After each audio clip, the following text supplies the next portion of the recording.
مرحبا عن جديد. هذا رح يكون ردي الثاني على برنامج المتحولون جنسيا اللي ساوته بسمة.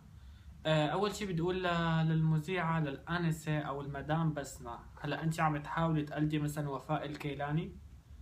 على فكرة يعني إنه على القلية وفاء الكيلاني لما تناقش بموضوع بتكون حيادية وعندها الأسلوب. وانا بعتقد بنظري انه ما في مذيعة رح تقدر توصل او توصل للمرحلة اللي وصلت لها وفاء الكيلاني، لانه وفاء الكيلاني معدة رائعة واسلوبها حلو، بتحترم اللي بيكونوا موجودين معه، مو مثل بعض مذيعات ما بيحترموا ضيوفهم. انا حابب احكي هالمرة عن كم نقطة. انتو ليش عم بتساووا كل هالحلقات عن المتحولون جنسيا؟ شو بطل في قضايا بالعالم كله غير المتحولون جنسيا؟ هن اللي عم بيخربوا كل العالم. يعني روحوا التهوا لمواضيع تانية أهم، التهوا مثلا للدعارة، لبنات الليل، للعالم، للأولاد الصغار اللي عم بيموتوا بسوريا ولا بالعراق. احكوا بمواضيع تانية مهمة تنفع الأمة. لسه أنتوا كل مواضيعكم عن المتحولون وساويتوا لي عليها سلسلة 10,000 حلقة. ليش؟ ولا لأنه البرنامج انشهر من وراء الموضوع أنتم بدكم حجة تشهر برنامجكم؟ بكفي تقليد للبرامج التانية والحلقات التانية. يعني انت عم تقلدي وفاء الكيلاني لما ساوت حلقه مثلا عن المتحولون، لا وجبتي نفس الشخصيه مثلا انطونيلا كانت هنيك وجايبتيها لهون مثلا. والله ما بعرف شو النقطه كل واحد صار بده يشهر لي برنامجه بيحكي لي عن الجيز عن المتحولون. شو ما عاد في قضايا غير هالموضوعين هدول؟ بدي اقول لك عن نقطتين بس انا حابب اقولهم. اول شيء انه انتوا ليش يعني مثلا غيرانين من المتحولون؟ يعني ليش عم تساووا الحلقات فيهم انوثه اكثر مثلا؟ والله ما بعرف. هلا هن ممكن انظف، ايه بنظري بتوقع انظف لانه ما عندهم بيريود او اي شيء يمكن 30 يوم بالشهر بضلوا نضاف وعليهم رغبة بعتقد لهذا السبب.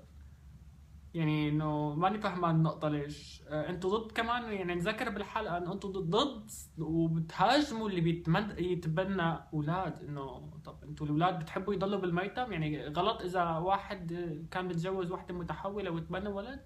شو الغلط بالموضوع يعني؟ مو احسن ما يضل الولد محطوط بالميتم؟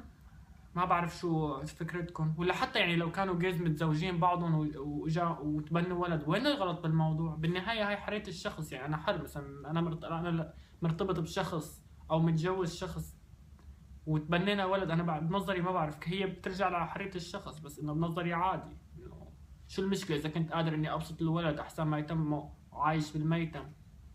وبالنسبة لموقف الأهل، إنه أنتوا ليش ضد؟ ليش عم بتهاجموا الأهالي؟ شو خص الأهالي؟ إنه هي معقول في أهالي بيرضوا ابنهم يكون مثلا جاي أو متحول، أو إنه كيف وافقوا على العملية أو كذا؟ إنه طب بدل ما يعني أنتوا بدل ما تشجعوا الأهالي يحبوا أولادهم ويتقبلوا أولادهم بالظروف اللي هن فيهم، سواء كانوا جايز ولا سواء كانوا ليسبيانز ولا ترانس، انه شجعوا على المحبة، ما تشجعوا على الكره قاعدين تشجعوا وتهاجموا. يعني اذا كانوا في اهل ممكن يتقبلوا اولادهم، انتوا عم بتهاجموا بهالعملية وعم بتساووا حالات من الكره. انتوا عم بتساووا كره، ما عم بتساووا محبة. انتوا عم تحاولوا تشهروا برنامجكم على حساب الناس، على حساب السعادة. ما بعرف انه كيف في تفكيركم. وبدي اقول لنيكول اول شيء حلوة ثقتك بنفسك، حبيتها وبرافو عليك انك صبرتي على الاستفزاز اللي كان من طرف بسمة. انه استفزازها مو طبيعي، عم تحكي معك بالمذكر وعم تحكي معكم بالمذكر، انه عيب. وكيف هيك بتحكي باسلوب بتأشر بايديها؟ انه مو معقول. انت مستضيفه حدا لازم تحترمي الحدا اللي مستضيفتيه. يعني بالنهاية وقاعدة تسألي معقول في ناس بيناموا، رجال بيناموا مع شيميل ولا متحولون؟ ايه في كتير، يعني في كتير. ما يعني ما رحتي على النايت كلاب ما شفتي بعينك انه في كان شباب كتير جايين وهن عارفانين لوين جايين؟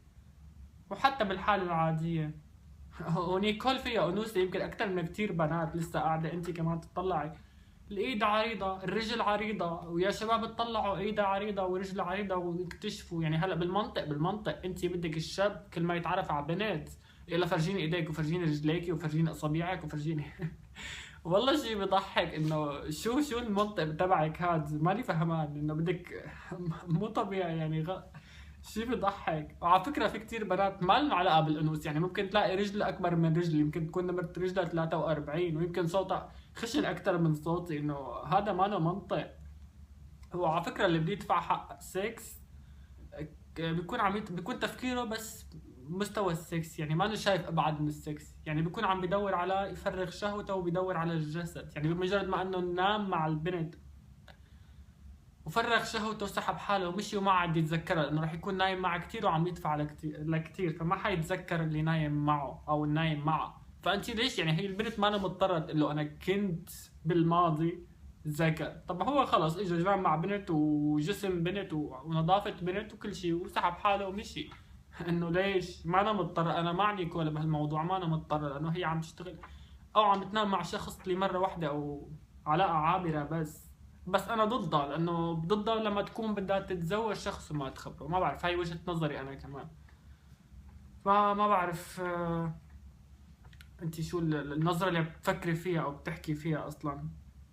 واللي انت بتقولي انه اللي بينام مع شيميل ولا اللي بينام مع جاي ولا ما بعرف شو، هدول شاذين. الشاذين على فكرة اللي بيساووا تفرقة بين الناس وكره، مثل اللي عم تساوي انت ببرنامجك، عم تكرهي العالم بدل ما تقولي للعالم بالعكس هدول الناس لازم يكون معهم، وهدول الناس تحول لانه كان عندهم ازمه بحياتهم. مثلا اللي راح حول حاله من شاب لبنت، اللي هو انسان ما عم بيمارس الدعاره ولا وات كان هي حياته الشخصيه بعد التحول، هو حر.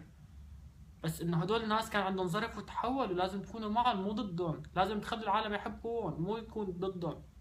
فيكم بس انه توعوا بطريقه احلى، مو تكرهوا العالم انه انتم غريبين.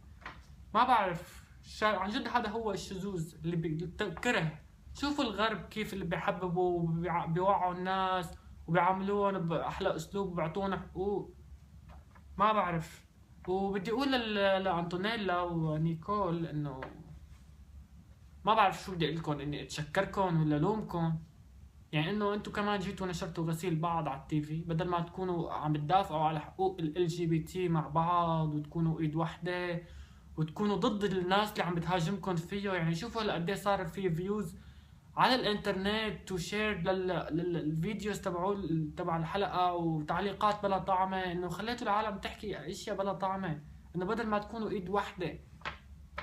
ما بعرف انه كلياتنا نحن كال جي بي تي لازم ندافع عن بعض ونحكي مع على حقوقنا، ومو نطلع نبهدل ببعض انه فلانه بتشتغل بالدعاره ولا فلانه صغيره ولا فلانه كبيره ولا فلانه راحت عليها القطار ولا الباص ولا فلانه تجوزت وانا ما تجوزت وانت تجوزتي وانا ما تجوزت وانت ختياره وانت صغيره وما عندك خبره وما بعرف شو هالحكي هذا، ما كان له لازمه.